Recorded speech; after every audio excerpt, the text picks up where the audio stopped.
마지막 때입니다. 성도님들 7년 대환란 날에 보호하심을 받으십시오. 여러분, 오늘은 스바냐서에 나오는 말씀으로 생각하는 시간을 갖기를 원합니다. 유다왕 요시아의 시대에 스바냐는 약 BC 630년경 예루살렘을 중심으로 한 남유다를 대상으로 선포한 메시지라고 보시면 됩니다.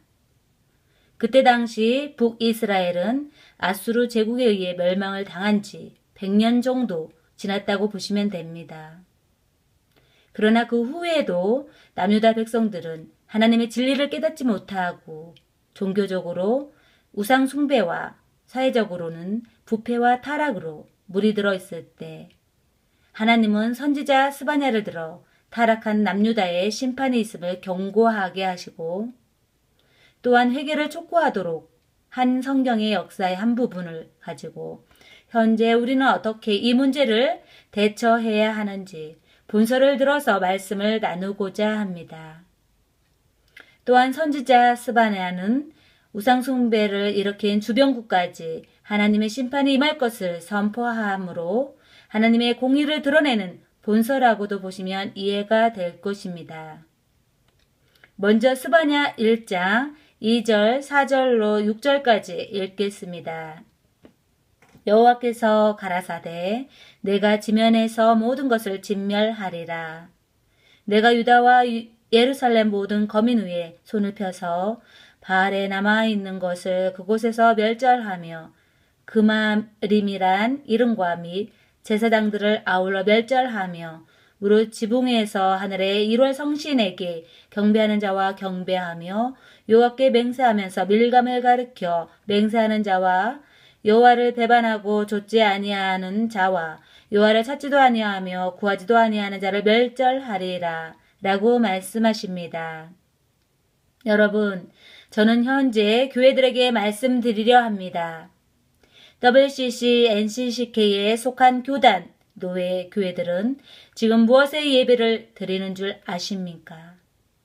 여러분은 로마 카톨릭과 타종교와 연합하여 태양신, 즉 하늘의 1월 성신에게 경배한 자와 똑같은 사람임을 이 본서를 통해 알 수 있을 것입니다. 고로 당신들은 주님을 배반하고 따르지 않는 자들이며 주님을 찾지도 구하지도 않는 배도의 극지를 달리는 자들임을 성경은 여러분 모두에게 증거하고 있음을 알아야 합니다. 또한 주님은 이런 자들을 위해 임할 일들을 미리 보여주고 있음을 알려주고 있습니다. 스바냐 1장 8절로 10절, 13절, 15절로 18절을 읽겠습니다.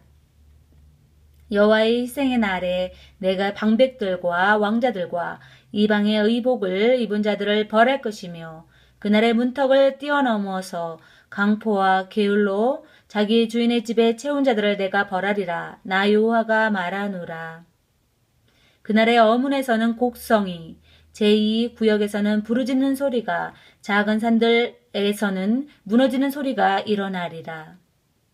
그들의 재물이 노략되며 그들의 집이 황무할 것이라. 그들의 집을 건축하나 거기 거하지 못하며 포도원을 심으나 그 포도즙을 마시지 못하리라.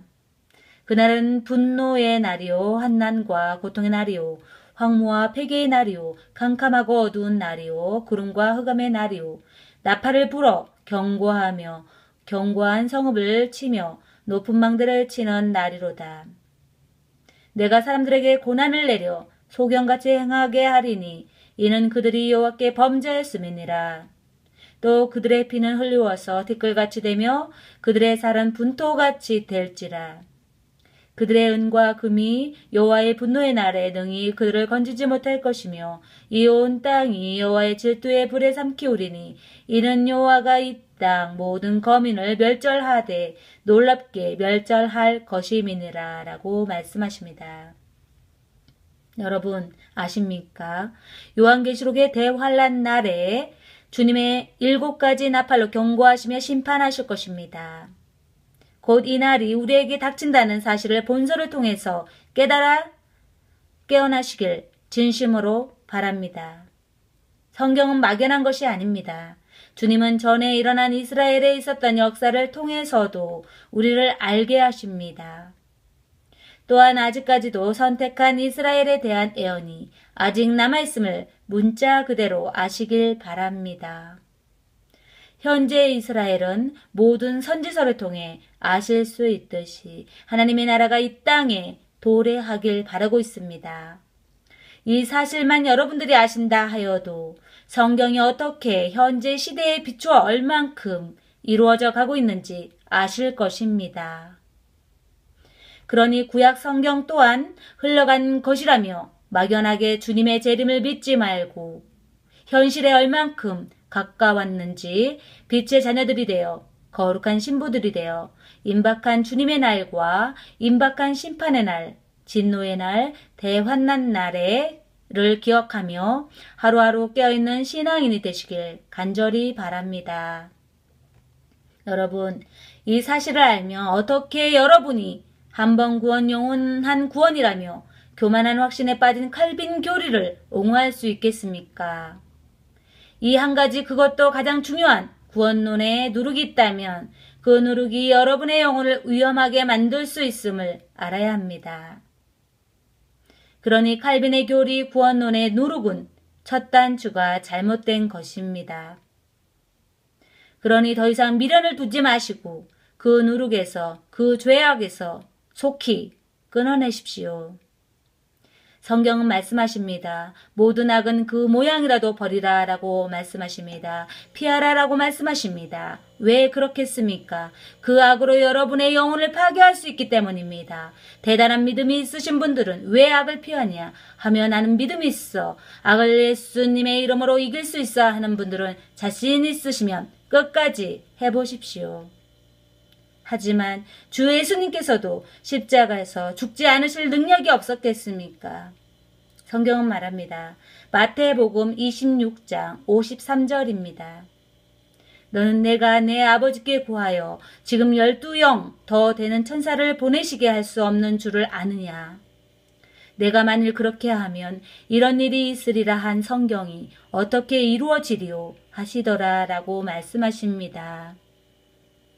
여러분, 주님은 12영을 불러서도 십자가를 지지 않을 수 있는 분이셨습니다.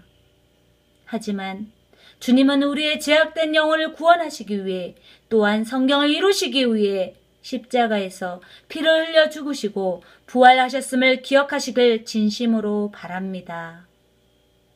그래서 주님은 그 악에서 그들이 받는 재앙을 피하고 오히려 그들이 속한 WCC, NCCK의 죄를 끊어내는 십자가를 지고 나와 여러분들이 영혼이 지켜지길 원하신다는 사실을 알아야 합니다. 여러분, 성경은 말합니다. 대환란 날은 노아의 심판 때보다도 소돔과 고모라 때의 불과 유황이 쏟아진 심판보다도 더 심하다고 성경은 말해줍니다. 그러니 여러분, 기회가 있을 때 주님께서 원하시는 삶을 살아서 곧 우리에게 있을 주님의 보호하심을 얻는 자들이 다 되시길 진심으로 바랍니다. 이 본서에서도 하나님의 나라가 도래하기를 원하는 하나님의 말씀을 지키는 이스라엘 백성에게도 말씀을 주십니다. 스바냐 2장 3절입니다. 여호와의 규례를 지키는 세상의 모든 겸손한 자들아, 너희는 여호와를 찾으며 공의와 겸손을 구하라. 너희가 혹시 여호와의 분노의 날에 숨김을 얻으리라. 이 말씀은 앞으로 있을 여호와의 분노의 날, 즉 심판의 날, 다니엘에서 나오는 한 이래를 이루시기 위한 날입니다. 다니엘 9장 27절입니다.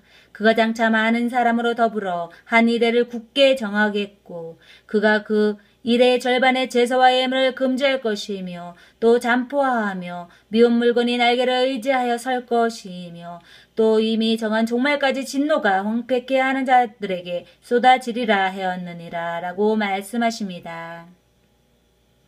고로 앞서 말한 스바냐 2장 3절은 즉 한 일에 7년 대환란 날에 있을 이스라엘을 위한 피난처를 암시해주는 말씀이라고 생각해 볼 수 있습니다. 이사야 26장 20절에서도 비슷한 언급을 하고 있습니다. 내 백성아 갈지어다. 내 밀실에 들어가서 내 문을 닫고 분노가 지나기까지 잠깐 숨을 지어다. 시간을 만들어서라도 성경 말씀을 매일매일 읽으셔서 시대를 분별하시는 눈이 열리시길 바랍니다. 또한 요한계시록의 12장 6절을 보시면 그 여자가 광야로 도망하며 거기서 1262일 동안 저를 양육하기 위해 하나님의 예비하신 곳이 있더라. 다니엘 11장 35절도 언급하고 있는 것 같습니다. 또 그들 중 지혜로운 자 몇 사람이 쇠퇴하여 무리로 연단되며 정결케 되며 희게 되어 마지막 때까지 이르게 하리니 이는 작정된 기한이 있음이니라. 이것은 이스라엘이 다시 회복되게 될 것을 성경의 예언을 통해서 일어날 것임을 여러분의 눈으로 확인하시길 바랍니다. 또한 이 본서를 통해서 주님은 주 예수님을 믿는 자들에게 무엇을 말씀하시려 하겠습니까? 우리들에게도 보호하시는 곳을 말씀하시고 싶은 것입니다. 지난해도 많은 말이 있었지만 그렇다고 해서 공중재림의 사건, 휴거의 사건이 없는 것이 아닙니다. 이럴 때일수록 마음이 해이해지고 믿음이 연약해질수록 우리는 더욱더 말씀을 붙들어야 합니다. 아직 이루어지지 않은 성경의 사건이 있습니다. 그것은 바로 주님의 재림 사건입니다. 이것은 우리가 예수님을 믿는 순간부터 먼저 순교로 믿음을 보이신 주님의 제자들과 같이 또한 우리가 알 수 있는 손양원 목사님과 주기철 목사님의 주님의 재림 신앙을 가지고 순교까지 한 그 믿음을 우리는 본받아야 할 것입니다. 여러분, 주님은 현재에도 하나님의 말씀을 지키려 하고 거룩하게 죄를 끊어가며 믿음을 지켜나가는 자녀들을 반드시 보호하신다는 것을 이 본서를 통해서도 깨달아 알 수 있습니다. 한두 절만 더 말씀을 전하며 끝을 맺기로 하겠습니다. 요한계시록 3장 10절입니다. 내가 나의 인내 말씀을 지켰은즉 내가 또한 너를 지키어 시험의 때를 면하게 하리니 이는 장차 온 세상에 임하여 땅에 거하는 자들을 시험할 때라 라고 말씀하십니다. 데살로니가 후서 2장 7절 말씀입니다. 불법의 비밀이 이미 활동하였으나 지금 막는 자가 있어 그 중에서 옮길 때까지 하리라 라고 말씀하십니다. 주님은 반드시 말씀대로 사는 자들을 공중으로 끌어올려 지켜주실 것입니다. 또한 오늘 죽는다 하여도 구원을 이루어 주님 계신 아름다운 천국으로 인도해 주실 것을 말씀하고 있음을 아십시오. 계속해서 스바냐 남은 3장도 읽으시며 주님의 주시는 말씀으로 풍성한 은혜를 받으시길 간절히 바랍니다.